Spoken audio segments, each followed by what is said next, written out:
नमस्कार, मैं डॉक्टर शिखा गुप्ता, डायरेक्टर दीवा आईवीएफ सेंटर। अब आपको ओवेरियन फैक्टर ऑफ इनफर्टिलिटी के बारे में आज बताने वाली हूँ। सबसे पहले मैंने जैसा आपको लास्ट वीडियो में बताया था, first thing is we will discuss about polycystic ovarian disease.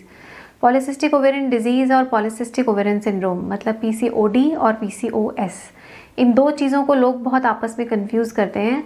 जो पीसीओडी होता है वो सिर्फ सोनोग्राफी द्वारा पता चलता है कि सोनोग्राफी में जो ओवरीज हैं वो पॉलीसिस्टिक लग रही हैं। ज़रूरी नहीं है कि उसमें पेशेंट को हार्मोनल प्रॉब्लम हो। और जो दूसरी कंडीशन होती है वो पॉलीसिस्टिक ओवेरियन सिंड्रोम होता है और जिसको हम पीसीओएस के नाम से जानते हैं।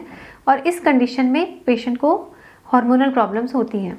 अब कॉमन हार्मोनल प्रॉब्लम्स जो पेशेंट कैसे प्रेजेंट करता है पीसीओएस का, तो हम क्योंकि निसंतानता के बारे में बात कर रहे हैं, तो निसंतानता वाले जो मरीज़ होते हैं उनकी कॉमनेस्ट प्रॉब्लम होती है कि उनके जो पीरियड्स हैं वो चढ़ जाते हैं। उनको 1.5 महीने, 2 महीने, 3 महीने तक पीरियड्स नहीं आते और सिर्फ दवाई लेने से ही आते हैं।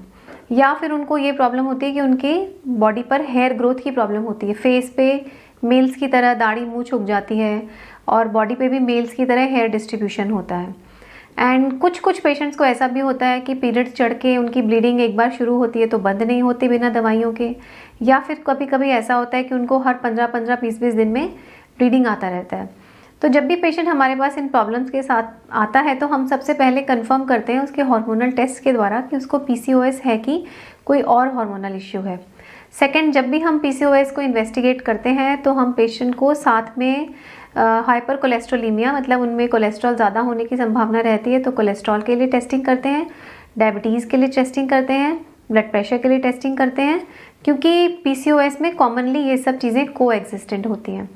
अब पीसीओएस से के बारे में अगर अपन बात करें तो हम घंटा, 2 घंटा, 3 घंटा कितना भी लंबा बात कर सकते हैं, पर हम आज बहुत ही स्पेसिफिकली पीसीओएस रिलेटेड इनफर्टिलिटी के बारे में बात करेंगे। जो पीसीओएस रिलेटेड इनफर्टिलिटी होती है उसमें बेसिकली जो प्रॉब्लम होता है वो हार्मोनल इम्बैलेंस की वजह से पेशेंट को एग बनने में प्रॉब्लम होती है, उनको बीज नहीं बनता। तो बीज बनने के लिए आजकल बहुत सारे मेडिसिन आते हैं, इंजेक्शन्स आते हैं। तो सबसे पहले हम जब पेशेंट हमारे पास आता है तो सबसे पहले हम मेडिसिन देके उनका बीज बनाने की कोशिश करते हैं। और हमारा पेशेंट को ये बहुत ज़्यादा हमारा इस चीज़ पर स्ट्रेस होता है कि पेशेंट्स अपना वेट जो है वो नॉर्मल रेंज में लेके आएँ और उसके अलावा जितना हो सके हेल्दी डाइट और एक हेल्दी लाइफस्टाइल फॉलो करें। तो आप ट्रीटमेंट करवा रहे हैं या नहीं करवा रहे हैं या किसी भी तरह का ट्रीटमेंट करा रहे हैं, चाहे वो सिंपल ट्रीटमेंट है, चाहे वो आईवीएफ ट्रीटमेंट है, तो सक्सेस रेट पेशेंट के वेट और पेशेंट के रेगुलर रूटीन लाइफस्टाइल पे बहुत डिपेंड करता है। क्योंकि जितना हेल्दी लाइफस्टाइल होगा, जितना हेल्दी फूड होगा, उतना हेल्दी पेशेंट का एग होगा और पेशेंट को उतना इजीली कंसीव हो जाएगा, उनको बहुत दिक्कतें नहीं आएंगी। तो कई बार पेशेंट्स आके पूछते हैं कि मैम ये सब तो हमसे नहीं होता, तो मेडिसिन से नहीं हो जाएगा क्या? मेडिसिन खाली सफिशिएंट नहीं है क्या? तो मैं अगेन एंड अगेन इस बात पे स्ट्रेस करूँगी कि जितना ज़्यादा आपकी बॉडी कंट्रोल में रहेगी उतना ज़्यादा आपका हेल्दी एग होगा और it has long term impact on the baby also. जो आपका हेल्दी एग से बेबी बॉर्न होता है वो उतना ही हेल्दी होता है।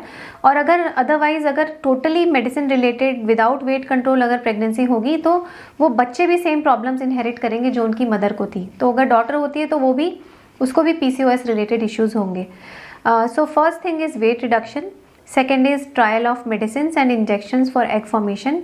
अगर 6 to 8 मंथ्स में पेशेंट को मेडिसिन देने के बाद, इंजेक्शंस देने के बाद कंसीव हो जाता है तो बहुत अच्छी बात है। But many a times in 40-50% cases medicine fail हो जाते हैं और पेशेंट्स को फिर बहुत एंग्जाइटी होती है कि मेडिसिन से ट्रीटमेंट नहीं हो रहा है। तो आजकल सबको जब पता है कि आईवीएफ होता है तो सबको लगता है कि शायद डॉक्टर अपना हमें सीधा टेस्ट ट्यूब बेबी के बारे में बताने वाले हैं, अब और कोई इलाज नहीं करेंगे। तो नहीं, ऐसा नहीं है। दूसरे ट्रीटमेंट्स भी अवेलेबल हैं अभी इस प्रॉब्लम के लिए। There is something called laparoscopic ovarian drilling. बहुत सारे पेशेंट्स जो मेडिसिन के बाद कंसीव नहीं होते और वो हायर ट्रीटमेंट नहीं कराना चाहते, स्पेशली जो गांव से आने वाले पेशेंट्स होते हैं और जो बहुत ज़्यादा एक्सपेंसिव ट्रीटमेंट अफोर्ड नहीं करते, उनको हम लोग लैप्रोस्कोपिक ओवेरियन ड्रिलिंग एडवाइस करते हैं। लैप्रोस्कोपिक ओवेरियन ड्रिलिंग के अंदर हम दूरबीन के द्वारा एक छोटा ऑपरेशन होता है, उससे दोनों ओवरीज के अंदर 6 to 8 होल्स बना देते हैं, जिससे पेशेंट को लॉन्ग टर्म में कोई नुकसान नहीं होता। और सबसे अच्छी बात ये होती है कि पेशेंट बिना दवाइयों के कई बार लैप्रोस्कोपिक ओवेरियन ड्रिलिंग के बाद 8 से 10 महीने में नेचुरली कंसीव हो जाते हैं। हमारी क्लिनिक में भी बहुत कॉमनली हम लोग लैप्रोस्कोपिक ओवेरियन ड्रिलिंग पेशेंट्स को एडवाइस करते हैं। बट ऑनेस्टली स्पीकिंग हम जितने लोगों को एडवाइस करते हैं उनमें से सिर्फ 50% लोग लैप्रोस्कोपिक ओवेरियन ड्रिलिंग के लिए विलिंग होते हैं। पर लेकिन मेरा आप सब लोगों को ये सलाह है कि प्लीज़ इस छोटे ऑपरेशन को आप नेगेटिवली मत देखिए। और मतलब इसको कराने के बाद बहुत लोगों का हार्मोनल इम्बैलेंस वो ठीक हो जाता है और वो लोग naturally without much treatment conceive हो जाते हैं। तो second step is laparoscopic ovarian drilling. Third step is बहुत ये सब करने के बाद अगर पेशेंट्स कंसीव नहीं होते और फिर भी हायर ट्रीटमेंट नहीं कराना, तो मैं उनको बहुत स्ट्रांगली बोलती हूँ कि आप अपना वेट मेंटेन कीजिए, रेगुलर लाइफस्टाइल मेंटेन कीजिए and take some PCOD multivitamins. उसके द्वारा भी बहुत सारे पेशेंट्स 6 to 8 मंथ्स में कंसीव हो जाते हैं। ये सब ट्रीटमेंट्स अगर फेल हो जाते हैं then IVF comes in play. IVF के पीसीओडी यंग पेशेंट्स में बहुत अच्छे सक्सेस रेट्स हैं। अगर पेशेंट्स टाइमली IVF करवा लेते हैं, अगर उनकी एज 36 क्रॉस नहीं की है, तो the success rate touches almost between 50 to 60%, which means कि अगर पेशेंट को फर्स्ट एम्ब्रियो ट्रांसफ़र में कंसीव नहीं हुआ है तो मोस्ट लाइकली सेकेंड या थर्ड एम्ब्रियो ट्रांसफर्स में कंसीव हो जाता है। बहुत सारे पेशेंट्स ऐसे होते हैं जो पीसीओडी ट्रीटमेंट अगर स्टॉप कर देते हैं तो उनको एग नहीं बनता। तो स्पेशली उन लोगों को मेरी सलाह है कि आप प्लीज़ ट्रीटमेंट बंद मत करिए और स्टेप बाय स्टेप जैसे आपको डॉक्टर्स एडवाइस कर रहे हैं वैसे ट्रीटमेंट करवाते रहिए। Thank you.